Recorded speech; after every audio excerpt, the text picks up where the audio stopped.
This is Autoline Daily, the show dedicated to enthusiasts of the global automotive industry.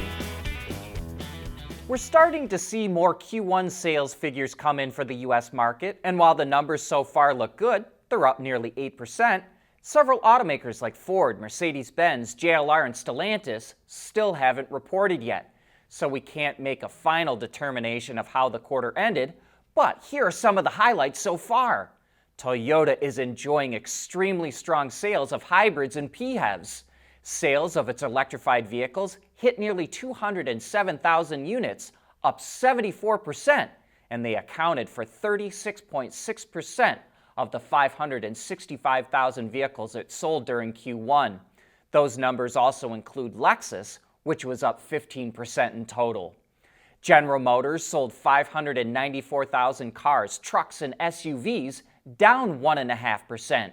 GM blamed lower fleet sales and pointed out that its retail sales were up 6%. But one big bright spot for GM is that sales of the electric Cadillac Lyriq came in at 5,800 units, which was better than any of the European luxury EVs. GM also delivered over 600 Chevrolet Blazer EVs, over 1,000 Silverado EVs, and 1,668 GMC Hummer EVs. Those are small numbers, but GM says it should be running at a 300,000 run rate for its EVs by the end of the year, even with the Chevrolet Bolt out of production. Now, over to EV makers, where Rivian sold about 13,500 vehicles, which is not a lot, but that was 71% better than a year ago. And it just got another boost with the Insurance Institute for Highway Safety giving the R1T its Top Safety Pick Plus award. What is more notable is that Rivian delivered 97% of the vehicles it built, meaning it was building exactly to customer demand, and it did a great job of getting those trucks to its customers. Meanwhile, it's a different story at Tesla. It delivered nearly 387,000 vehicles to customers, which was down 8.5% compared to the first quarter of last year. Tesla had extenuating circumstances that potentially hurt its sales. It had to stop production in China in February as it upgraded its factory and rolled out a newer version of the Model 3. And it suffered a nearly 2-week shutdown after an eco attack on its plant in Berlin. But here's the number that should worry Tesla fans. It built 46,500 more vehicles than it sold in the quarter. That's a considerable oversupply and suggests that Tesla is no longer building cars to order, but is building them to a production schedule. Bloomberg warns that Tesla stock is coming close to a critical price.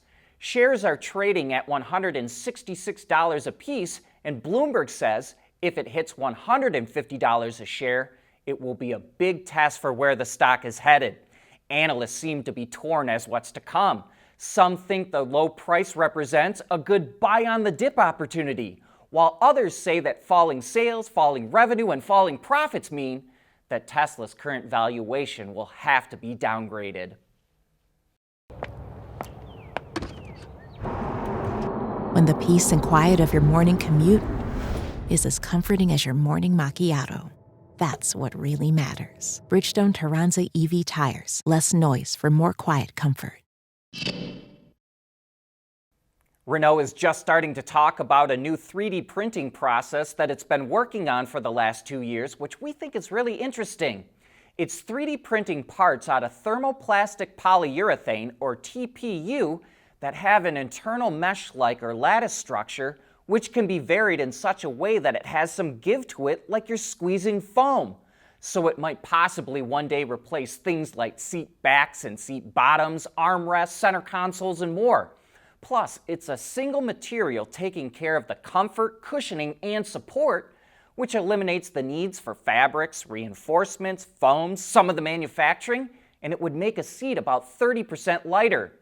Renault, who teamed up with the French Alternative Energies and Atomic Energy Commission, or the CEA for short, which is a government-funded research organization, says it could also one day 3D print a seat tailored to an individual driver. And I know my back loves the sound of that. Speaking of Renault, It's solidifying an electric van partnership that it originally announced with Volvo last year. They've also added shipping and logistics company CMA CGM as a 10% stakeholder in the new joint venture they're calling Flexus. The vans will be built on a fully electric skateboard platform for light commercial vehicles that's connected and features an 800-volt architecture.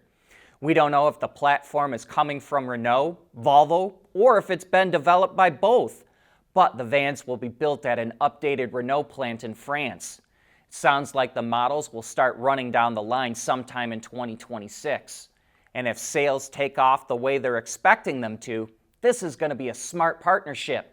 They're relying on forecasts of the European market for electrified vans growing 40% every year until 2030. The UAW is making progress to organize non-union plants in the U.S. Volkswagen workers in Tennessee will vote this month on whether or not they want to join the UAW, and Mercedes workers in Alabama will file a petition with the National Labor Relations Board this week to hold a union vote at the plant. While the UAW didn't say how many workers have signed cards to join the union, back in February it said the majority of the 6,000 employees at Mercedes, Alabama have done so. The union has promised to push for union votes once they get 70% of the workers to sign a card. So that suggests it's close to that number in Alabama. Boosting membership is critical for the UAW. As we reported last week, it dropped to just over 370,000 members in 2023, down 3.3% from the year before, and the lowest level since 2009. Chinese automaker IM Motors is putting the capabilities of its upcoming L6 sedan on display before its launch in May. Car News China has video of the car doing the evasive maneuver, or moose test, without a driver on board. It looks pretty impressive, but we'll let you be the judge. The test normally requires people in the front seats, weight in the trunk, and an entrance speed of at least 72 kilometers an hour or 45 miles an hour. But the L6 enters at 71 kilometers an hour and exits at 49 or 30 miles an hour. Plus, it doesn't say if this was accomplished relying on the car's sensors or if it learned the route from a human driver first. Meet the world's first Level 4 autonomous street sweeper, no driver required. Called the RoboSweeper S1, it's made by WeRide, and it's available in 3 configurations and features a 400-liter water tank and a 240-liter garbage bin. In addition to automatically sweeping up debris from the streets, it can dump garbage and park all by itself. It can be used in multiple situations, including parks, sidewalks, and non-motorized lanes. The vehicle already is attracting a lot of attention.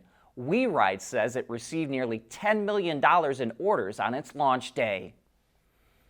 The Ford F-150 Lightning was the target of environmental protests at the New York Auto Show over the weekend. Protesters poured oil onto the showroom floor near the truck and onto its hood. They also shouted about a climate emergency and that electric vehicles will not save us. Video of the incident shows that the 4 protesters were booed by other attendees and that they were eventually removed by security and police. They were part of a group called Extinction Rebellion, which claims that EVs don't help solve the problems caused by ICE vehicles, partly due to mining needed to make batteries. They don't want electric cars. They don't want internal combustion cars. In fact, they don't want cars at all. And that brings us to the end of today's show. Thanks for tuning in.